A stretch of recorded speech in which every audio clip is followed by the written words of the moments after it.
everybody, I'm Philip. And I'm Justin. And together, we are Pajamas. And we are here to discuss Season 1. Believe it or not, this is a video we meant to do a long, long time ago when we were done with Season 1. But then, I got COVID. And I was knocked down for about a month. So for a month, we couldn't do anything together. And we had to put off shooting videos, and there was a lot of Warcraft. And luckily we had Season 1 backlogged because we watched so much in advance. So it was a lot of Warcraft and Doctor Who for about 2 to 3 weeks on the channel. But we meant to go through Season 1 and kind of do a synopsis a little bit, but in a format that I call Medal Ceremony. And what that means is that we will go through Season 1, least favorite and favorite, and give bronze, silver, and gold medals as they apply to those two categories. This is a concept that I do over on my film channel. Why not adopt it here? We had actually just kind of discussed about how we were going to do it. And then I was like, why not do it this way? Since it works so well on the film channel, and this is, still media, why not apply it to this? So we're going to go through Season 1 and give our favorite and least favorite from the season and rank them as if they were in the Olympics, bronze, silver, and gold, respectively. Also, we have not told each other our choices. There's a behind the scenes video of us actually working on it. It's funny because it's old school and new school as far as taking notes. Ironically. Yeah. Since you're usually the more modern and I'm the more traditional. Yeah. So it's kind of funny. I noticed that way we were doing it. And before we get into it, our choices from Season 1 are, and we're going off of HBO Max, so this is what they have. Episode 1, Rose. 2, The End of the World. 3, The Unquiet Dead. 4, Aliens of London. 5, World War III. 6, Dalek. 7, The Long Game.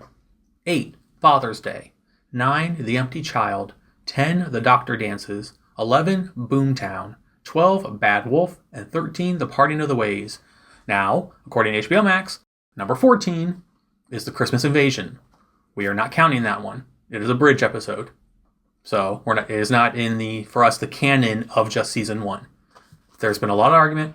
We're just going to omit it to make it easy. So that is our pool to choose from. So without further ado, let's get into it. Let's go ahead and start with least favorite. The ones we did not like from this season. In at third place at bronze, what do you have? It was difficult because I mainly had a 1 and a 2, but for 3... Yeah, same, yeah. 3, the closest thing that I could get to it was 7. Oh, The Long Game? Why is that? Because I think that they could have written the male character a little better. Yeah, I agree. It was the only nitpicky thing that I could think of. Yeah. All right, my bronze, it was also hard. Because I was debating between yours, and what I ultimately chose was World War III. Oh. And this is purely superficial. Mm-hmm. World War III took a plot that was, and yes, it did redeem it, but I was so affected by the previous one that I couldn't enjoy it, even though we did give it props and respect for crossing the finish line in the end. At least with The Long Game, we had eye candy. Mm-hmm. Granted, unfortunately in real life, that actor is a massive douchebag. But for this point in time, without knowing anything about him, we were like, yay. And yeah, so just purely on superficial and those things, that is my bronze. World War III is my choice there. Let's move on to silver, the number 2 least favorite episode from Season 1. Silver, I would say, is Rose. Okay. I do know that it's the first episode, so it's going to have to set the setting before it can actually go further into the plot. Yeah. But it seemed to me as if the plot went a little too quickly. As if some things were done simply on a whim. Like what? Instead of developing Rose's decisions that she didn't seem to... Yeah. We didn't get to hear any discourse going on in her head or anything like that of her weighing her choices. Right. Okay. It seemed as if it moved quickly and she's simply doing it on a whim. Rose usually doesn't give much thought to many things, though. She acts on whatever will serve her. Like, I call her self-serving for a reason. Yes, but with something so life-changing, I would think that maybe this should be a two-part sort of plot. Right. Because it would be so life-altering. Maybe more backstory into Rose and Yes. her family and her relationship with Mickey. So we weren't confused for most of the season about what the hell they were. While it was okay for her to do what she did, and yeah, not getting into it. But Rose can do whatever Rose wants, but no one else can do what Rose does. Since although she may do some things on a whim in future episodes, it's after going through this life change, in addition to her going through her self-transformation. Mm-hmm. But at 1 is when everything starts. Right. And I think that they could have probably stretched the start a bit more. Okay. Yeah. I can see that. My silver is also Rose. Yeah. But not for the same reasons, really. Like, I forgive it a little just because it was the pilot episode. They weren't sure, how successful this was going to be. And, they didn't really have a dedicated budget. So, don't put all of your eggs into one basket sort of thing? No, kind of yes and no. It's just like work within your means. Yeah, I didn't like the blob monster. And yeah, I episode 1, just if I could pick 3 to not watch again from this season, that'd be one of them. Because I've gotten a lot of grief for it. I'm standing by it. This felt like this, of all the episodes so far, and we're into season 2, so of all the episodes so far, this one felt like a kid's show the most. And I've heard comments, it started out as a kid's show, it's meant for kids. It's fine. None of the other ones felt like it was tailor-made for people that would watch scary Teletubbies. The Teletubbies, the horror show. It's a blob monster underneath a Ferris wheel. So yeah, it just didn't do it for me. I forgive it because it's the pilot. But even for a pilot, I thought they could have chose a better way to introduce it. Maybe with some of the suggestions you said. With more dialogue with the different characters about what's going on in their lives. Right. So yeah. All right, so we're coming to the worst of the worst of season 1 of the least favorite. What is your gold medal? Oh, that's easy. Number 4. Aliens of London? Yes, it was too corny. The reason why I didn't pick World War III in the bronze is because I mainly see episode 5 as a continuation of 4 and not a separate story in its own right. So I thought that, well, if 5 is more of a continuation of 4, then how about if I simply lump them as 4? I don't know. I see that, but also if you go to 9 and 10, that's the gas mask people one. And I think The Empty Child was a stronger episode than the Dr. Dances, personally. But that's just I would have picked, that one over that one. But that's just me. That was our first introduction to Captain Jack and a really cool concept and, layering, the war with, there's a lot going on there. Oh, indeed. So any other reasons for Aliens of London? It was purely that it was too crass for my liking. Fair enough. My gold medal is Aliens of London. And is it for a similar reason? It's the only one from the season that the thumbnail is me holding my head in my hands. That's how bad this was to me. Episode 1 didn't do that. World War III didn't do that. And you chose the long game. It's up there too. It would have been, it's 3A, 3B for me between World War III and that one. But how you took them all as one plot, I took it all as one plot. I was I didn't like the Friday Aliens plot. It wasn't redeemed completely until Boomtown. And while, as we said, it did cross the finish line, and it did, do a better job of saving the story, it was still in free fall for 90% of it. And the worst of the worst for me was Aliens of London. Yeah, it was just... Yeah. All right, let's move to the other side of the fence, our favorite episodes from this season. Let's start with Bronze. What is your third place?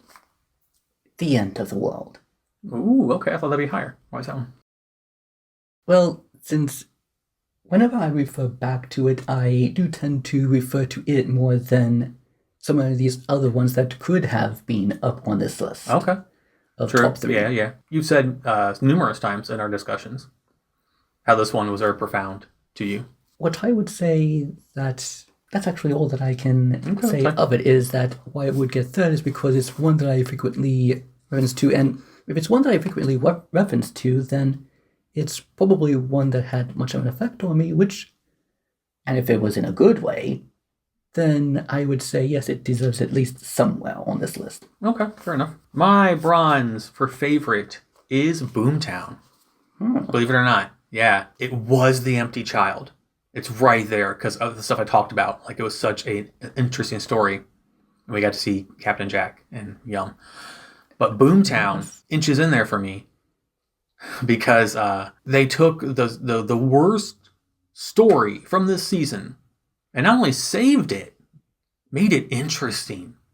Oh yes, I really liked the dialogue between the two characters. Yeah, like the lady who was the last Slovene and the doctor just played off each other so well, and it was such a strong episode. And in comparison to what the lore it pulled from, to do that is impressive. So yeah, as far as rescuing and making me actually not hate the plot of the fart aliens, and doing it in a way that it just had its own style. It was well done. It was like just watching the woman try and guilt trip and connive her way out of the situation. Empty Child, awesome plot. Boomtown, unexpected and a pleasant surprise. So that's why it is my bronze, number 3.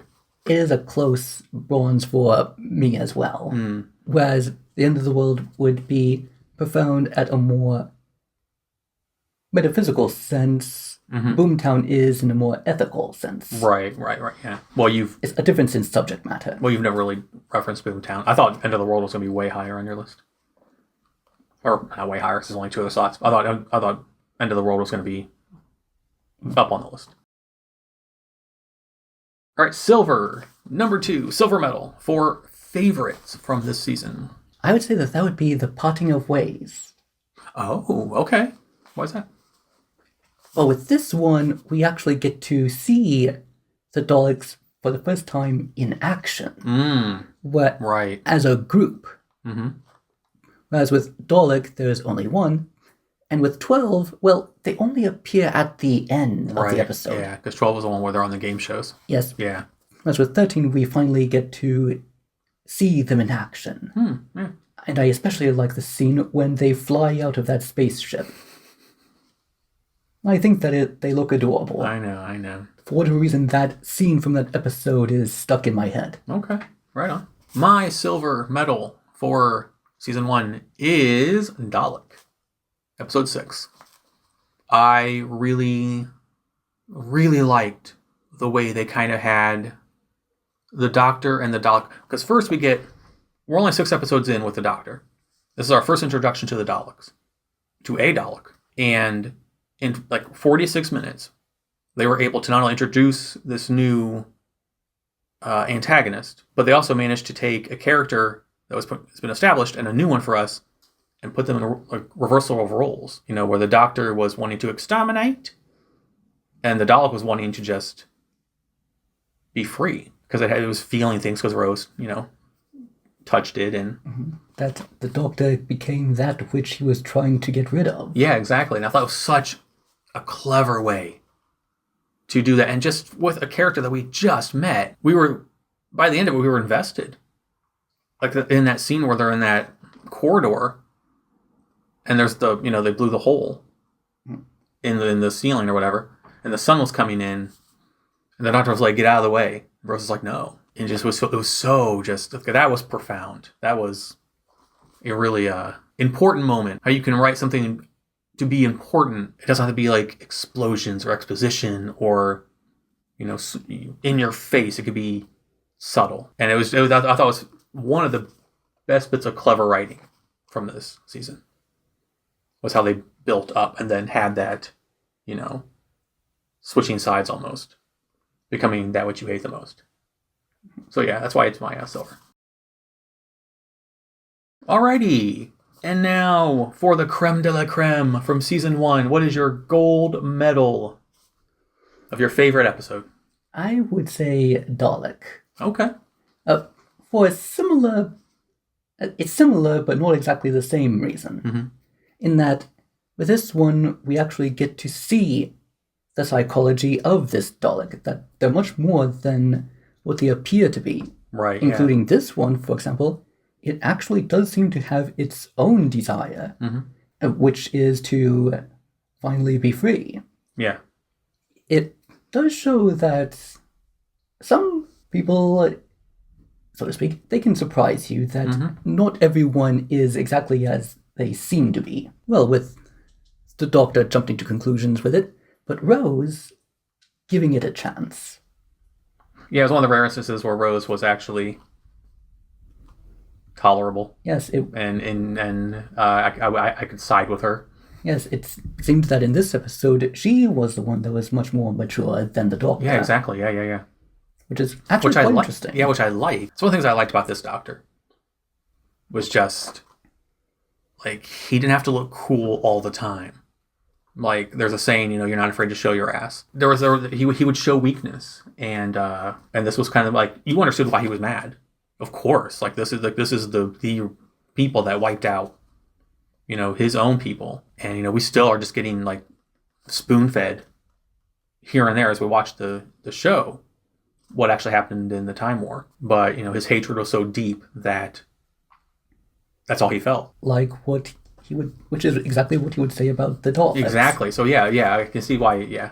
It was a really good episode. It was my 1 and 2 are 1A, 1B. They really are. But I chose my gold for a reason. And speaking of my gold for season 1 of the favorites of Doctor Who is Father's Day. Mainly because it helped humanize Rose. She wasn't this annoying... She still kind of was an annoying, petulant brat at times, but you understood why. It was her dad. She was watching him die. She wanted to save him. So her need to get what she wanted at the risk of everyone else and, whatever the consequences, be damned kind of thing. This was one episode that I understood it. And then you had little Mickey, he was there, and the mom being a massive nightmare, and we're introduced to the dad and that relationship, and, she goes from seeing him die to saving him to helping him die in the end. And it was so moving. And I chose it for that reason. Of all 13 episodes from this season, it was the one that moved me the most. And while I didn't weep, I was visibly moved. If you go back and watch the reaction or the full reaction over on Patreon where we're watching the whole thing, I'm visibly touched by what I'm seeing. And it was meaningful and it was touching. And of all the ones, it was the most human feeling as far as being in touch with those emotions. So yeah, that's why it is my gold. That's very sweet. In the bubble of season 1, what is your overall synopsis? What were your thoughts about the first season? Profound. They had very thought-provoking situations. That does give one pause. I would actually say that Doctor Who would probably be a show that is meant for everyone of every age. Yeah, exactly, yeah. Which we've talked about. How there's concepts that will appeal to a kid, children, but then there's also, in that same episode, ideas and philosophies that an adult can really, wrap their mind around and have something to think about. So yeah, I think that's my takeaway, is that it does a good job of balancing some episodes worse than others. Like Rose, obviously, feels more like a kid's episode. When you get to Father's Day, that feels more like one for adults. And then something like Dalek is for both. Because the kids can be like, oh, the Daleks, kind of thing. But then the adults can see what's going on, the subtext of the episode. And they do a good job, I think, of weaving through, a show for everyone kind of thing. And some are better than others, obviously. But overall, I would say that I enjoyed the season. It's interesting being as far as we are into season 2 with David Tennant as the Doctor, to look back onto this Doctor and actually appreciate him. I thought this was going to be the throwaway Doctor for me to get to the David Tennant season. But actually, no, with Tennant, he has this tendency to almost be too cool. and overly arrogant and cocky. It's something I talk about in various episodes. But in this one, this Doctor feels more fractured, more relatable as someone who is recovering from losing his entire people.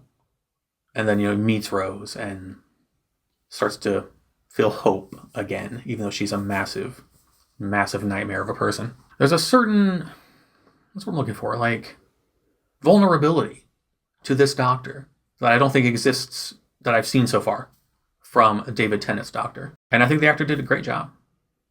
I do enjoy David Tennant immensely. He's one of my favorite actors. But I also would not have objected to another season with this Doctor, just to see where they could have taken, because I did enjoy, thus far, I enjoyed the relationship between this Doctor and Rose, between then David Tennant's version and Rose. And that could just be because they were new to us. They were new to the audience in general, so we're getting to know them as they're getting to know each other. By the time we get to season 2, we know Rose. David Tennant is the new version of the Doctor, so we're getting to know him, but we already know her, so we have to watch, so, yeah. If that makes sense. A very interesting way of looking at it. Yeah, I appreciate this Doctor more than I thought that I would going into it. So yeah. Anything else you'd like to add? That was great. You encapsulated everything that could be said about it at this time. Oh, thank you. Okay, well, I guess it's going to wrap this one up. As always, I don't have a fancy outro, so I'll simply say thank you for watching, and we will see you in the next one. Until then, goodbye. Goodbye.